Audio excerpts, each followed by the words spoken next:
Hey there, welcome to the channel. So I'm in a little bit of a time crunch today. My schedule was already booked in the afternoon and then my morning had something come up. So I'm trying to get this video filmed, but it's okay because it's comfort food and it's gonna be good.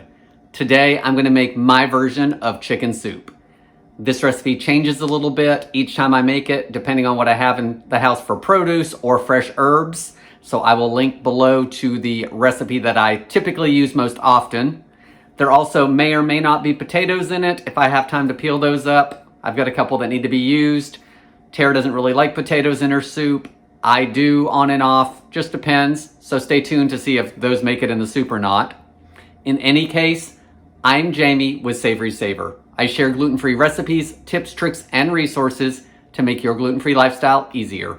So please consider hitting subscribe and let's make some soup. So to start our soup, I've got a great big soup pot here and I've got a couple tablespoons of olive oil in it. Use whatever oil you prefer.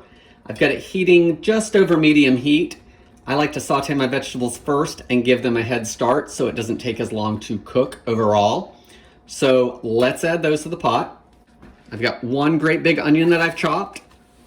I'm also going to add 2 stalks of celery and 2 to 3 large carrots.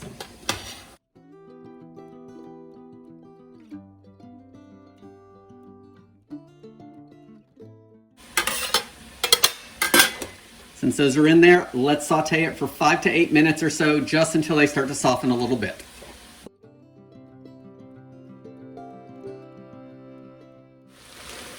Okay, these have been going for about 5 minutes or so, and I can feel that they're starting to soften just a little bit. They, of course, don't need to be cooked through because they will cook as the soup boils. Let's add some more items. So I decided I am going to add some potato. I've got 4 small gold potatoes. Guys, I don't usually add potato. I am today, so add whatever kind of potato you like or leave it out. I'm also going to add couple bay leaves. These are fresh and one of them's kind of small, so I'm going to put in 2, but use a couple small dried leaves or one large one. I've also got about a tablespoon of fresh thyme. I tend to use dried in the winter, so by all means add about a teaspoon of dried or a tablespoon of fresh. Also going to add some garlic, and I'm just going to use the stuff out of the jar today. 3 or 4 cloves worth, liquid and all. Give everything a stir. If it doesn't look like enough of something in regards to herbs or vegetables, just always add some more.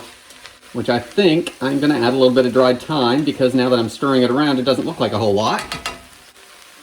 So there goes in some more dried thyme, just to save me from cutting some more up.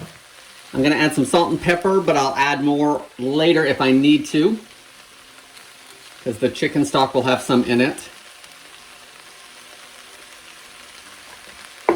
Okay, now that my vegetables have started to soften, I need to add the broth, so I'm going to bump my heat up to high, because I want the broth to come up to a boil.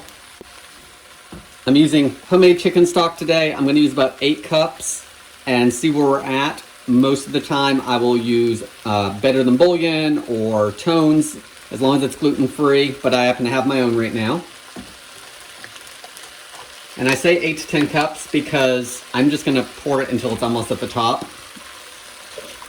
And evidently it's going to thaw a little more because it's not quite thawed.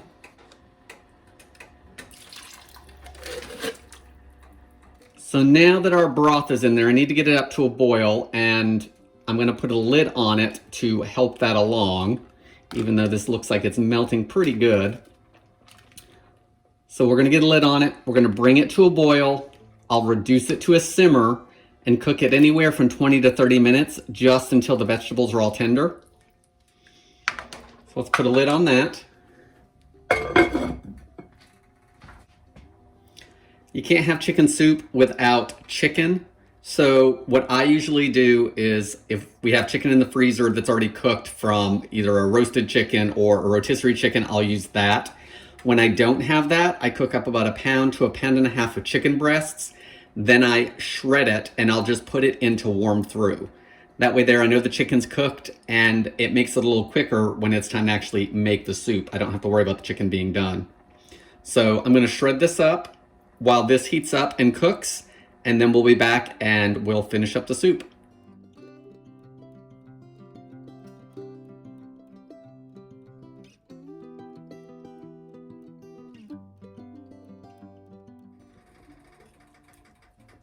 Okay guys, here's our 2 chicken breasts that I hand shredded, and I know I said I was on a time crunch today, but I had to wait for the soup to cook, and I had a pocket of time to actually do it by hand. Sometimes I cube it, sometimes I shred it. Just depends on mood and time. So our soup's been cooking for about 20 to 25 minutes covered, and everything is tender. So now it's just a matter of adding the chicken in.